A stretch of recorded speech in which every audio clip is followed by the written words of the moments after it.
Yel-yel itu memelesetkan lirik lagu penyanyi cantik Uschi Obermeier berjudul Im Wagen vor mir. Oleh fans Schalke, lagu cinta itu diubah menjadi lagu yang menggugah kebencian. Pada akhir nyanyian, secara padu mereka akan berteriak seperti ini.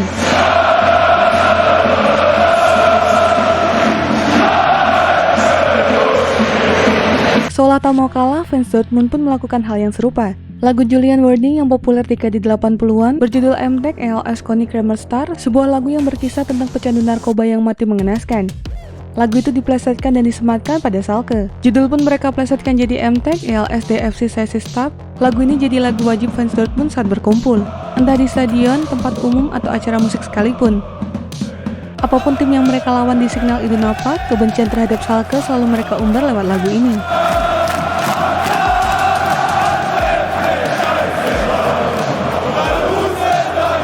Schwein adalah Dortmund, Saisse adalah Schalke, stigma yang menghiasi persaingan dua kota di tepi sungai Ruhr, Gelsenkirchen, dan Dortmund. Dua kota yang hanya berjarak 30 km setara Depok, Jakarta.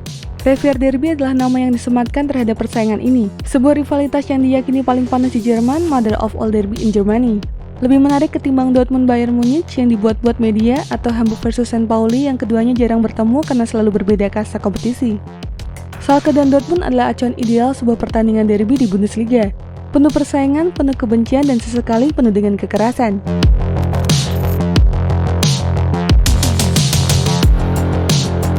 Jika berkaca pada derby-derby lain, pemantik konflik selalu bermula pada perbedaan historis, kelas sosial, ras, ideologi, agama, dan sebagainya. Persaingan Schalke dan Dortmund dimulai dengan jalan cerita yang berbeda. Tak bisa dipungkiri persaingan ini terjadi bukan karena faktor perbedaan, tapi mutlak akibat faktor iri, dengki, dan benci. Revier Derby adalah rivalitas antara kaum proletar melawan kaum proletar yang memiliki ideologi dan pendapatan yang sama. Schalke dan Dortmund adalah representasi romantika klub kelas pekerja. Dortmund dan Gelsenkirchen adalah dua kota industri tambang terbesar di Jerman. Untuk lebih dalam menelusuri sejarah persaingan ini, kita bisa membaca sebuah jurnal mendalam karya seorang dokter ahli sejarah, Sandra Heck di Ruhr Universitat Bochum, berjudul Myth or Reality of the Revier Derby. Dulunya Ruhr adalah tempat yang indah. Diapit 3 sungai besar, Sungai Rhein dan 2 anak sungainya yakni Ruhr dan Lippe, membuat lanskap tanah yang landai dan berbukit-bukit membentang di daerah ini. Daerah segitiga emas, sebuah lembah subur di mana hutan hijau dan hasil bumi tumbuh berlimpah. Pada dekade 1850-an, revolusi industri yang bergemuruh di Eropa pun memasuki fase kedua. Berkembang pesatnya teknologi mesin membuat pabrik-pabrik industri bermunculan di mana-mana. Ekses dari hal ini adalah eksploitasi besar-besaran terhadap bahan baku industri yang beralih ke besi baja dan sumber penggerak yang berasal dari batu bara. Sialnya dua bahan baku itu amat melimpah di lembah Ruhr. Dengan sekejap, Ruhr yang semula pedesaan berubah jadi kota industri tambang yang kumuh, padat, dan gelap. Populasi meledak hingga 50 kali lipat, menarik minat lebih dari 1 juta imigran Italia, Turki, dan Eropa Timur untuk mengundi nasib di sana. Daerah-daerah yang dulunya hanya pedesaan bermutasi menjadi kota-kota baru, di antaranya adalah Gelsenkirchen dan Dortmund. Daerah Ruhr adalah awal mula sepak bola modern berkembang pesat di Jerman. Negara tujuan ekspor tambang yang didominasi oleh Inggris membuat interaksi penduduk lokal dan ekspatriat Inggris harmonis. Infiltrasi sepak bola merembes ke penduduk Ruhr melahirkan sebuah produk budaya, banyak klub bermunculan di perumahan-perumahan buruh. Semakin kental sajalah sepak bola sebagai olahraga komunal kelas pekerja. Bahkan perusahaan tambang terlibat mensponsori klub-klub ini, Schalke adalah salah satunya. Berbeda dengan Dortmund yang merujuk klub yang mewakili sebuah kota, Schalke tidaklah demikian. Klub ini boleh dikata adalah klub setingkat kecamatan. Sering berjalannya waktu, prestasi yang mendulang membuat warga Gelsenkirchen secara sukarela mengaitkan diri mereka sebagai penggemar Schalke. Bicara soal siapa yang lebih dekat dengan kaum buruh, jawabannya adalah Schalke. Klub berjuluk The Royal Blues ini didirikan dan didukung oleh pekerja tambang. Beda dengan Dortmund yang dibentuk oleh kaum terdidik kelas menengah. Namun hadir di tengah mayoritas pekerja tambang tetap saja membuat Dortmund selalu identik sebagai tim kelas pekerja. Dalam hal soal bola, publik dua kota ini sepakat bahwa sepak bola adalah pelarian penatnya hidup selama menjalani pekan-pekan bekerja di tambang pengap yang melelahkan.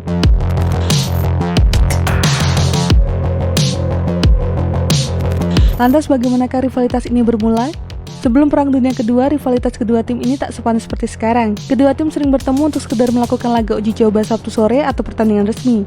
Dari situlah benih-benih ditebar lewat sebuah perjudian. Riset sejarah yang dilakukan Sandra Heck menjelaskan bahwa saat pertandingan digelar, sudah pasti para buruh akan mengikuti bursa taruhan. Dortmund yang selalu kalah dari Schalke membuat fans Dortmund merugi tak henti-henti. Usai Perang Dunia Kedua, turunnya prestasi Schalke dan bangkitnya Dortmund meraih 2 gelar juara Liga 1955 hingga 1957 membuat gesekan friksi itu menjadi timbal balik. Dua arah Schalke pada Dortmund pada Schalke.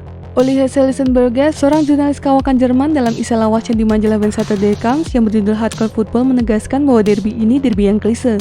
Pada Ruhr Derby tulisnya, meskipun dua klub memiliki akar dalam kehidupan kelas pekerja, dan inilah yang justru membuat permainan menjadi lebih dramatis. Persaingan keduanya dipanaskan oleh orang-orang yang semacam peer group yang memungkinkan ledekan-ledekan bisa berlangsung demikian intensif, berlanjut dan sehari-hari. Peer group merujuk kelompok sosial yang memiliki kesamaan minat, usia, dan status sosial. Ada sebuah aturan yang mengikat bahwa Dortmund dan Gelsenkirchen adalah kota terlarang bagi kedua fans. Fans Schalke tak akan bekerja atau tinggal di Dortmund, begitu pula sebaliknya. Bagi fans ortodoks yang berusia lebih dari kepala 6, aturan ini sungguh betul-betul diterapkan. Konotasi terlarang pun terjadi dalam konteks ucapan verbal sehari-hari. Sampai hari ini, fans Schalke tak pernah menyebut Dortmund dengan kata Dortmund, mereka menyebut Dortmund sebagai Notenlodenside. Demikian pula penggemar Dortmund akan merujuk ke Schalke atau Gelsenkirchen dengan sebutan South-Gladbach. Makna dua kata tersebut membuat konotasi merendahkan.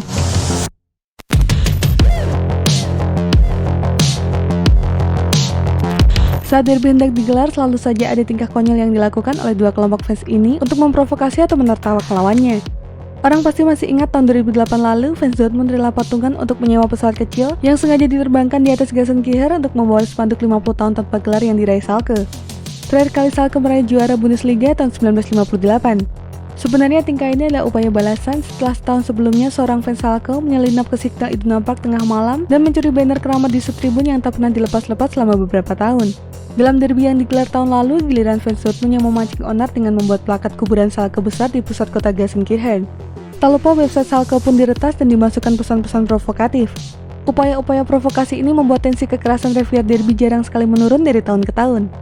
Jumlah polisi yang dikerahkan saat derby Ruhr musim 2013-2014 saja mencapai 5.000 polisi, terbesar dalam sejarah pengamanan pertandingan Bundesliga. Dan benar saja usai laga, kerusuhan yang dibuat dua kelompok fans membuat polisi harus mengamankan lebih dari 500 supporter. Hal ini tentu saja kontras dengan kondisi di masa lalu. Sepanas apapun tensi derby ini, sebenci apapun kedua kubu, tensi kekerasan yang terjadi masih dapat dihitung jari. Ibarat seperti saudara, kedua fans saling membenci tapi tetap akur karena seolah terikat sebuah ikatan keluarga. Hal ini diakui Raphael Honningsten, pengamat sepak bola yang sering menulis di ESPN dan Guardian. Dibukanya kembali standing tribun pada dekade 2000-an dan bermunculannya kelompok ultras garis keras yang menurutnya jadi kambing hitam semua ini. Terkadang mereka datang ke stadion dengan memakai balaklava, menutup semua wajahnya, membuat stadion menjadi seolah tak ramah kepada keluarga, tulis Honningsten.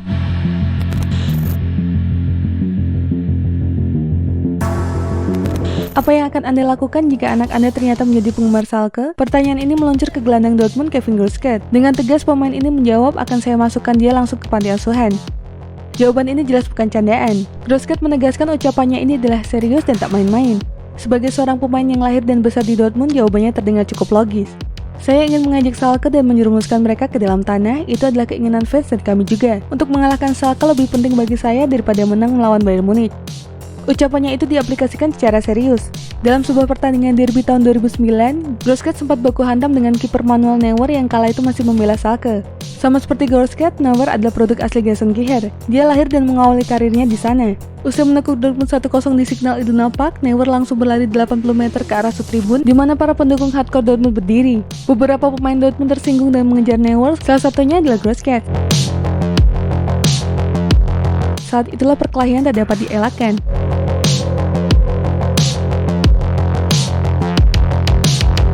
Revier Derby adalah pertandingan yang syarat dengan emosional kedaerahan. Rasa emosional itu juga yang akan dialami oleh beberapa pemain Schalke dan Dortmund yang lahir dan dididik di dua tempat itu. Di Dortmund ada nama-nama seperti Marco Reus, Hendrik Bouwman, dan Kevin Grossgard. Di kubu Schalke, dominasi pemain muda lokal Marvin Friedrich, Max Meyer, dan Julian Draxler akan membuat laga penuh dengan syarat dengan emosi.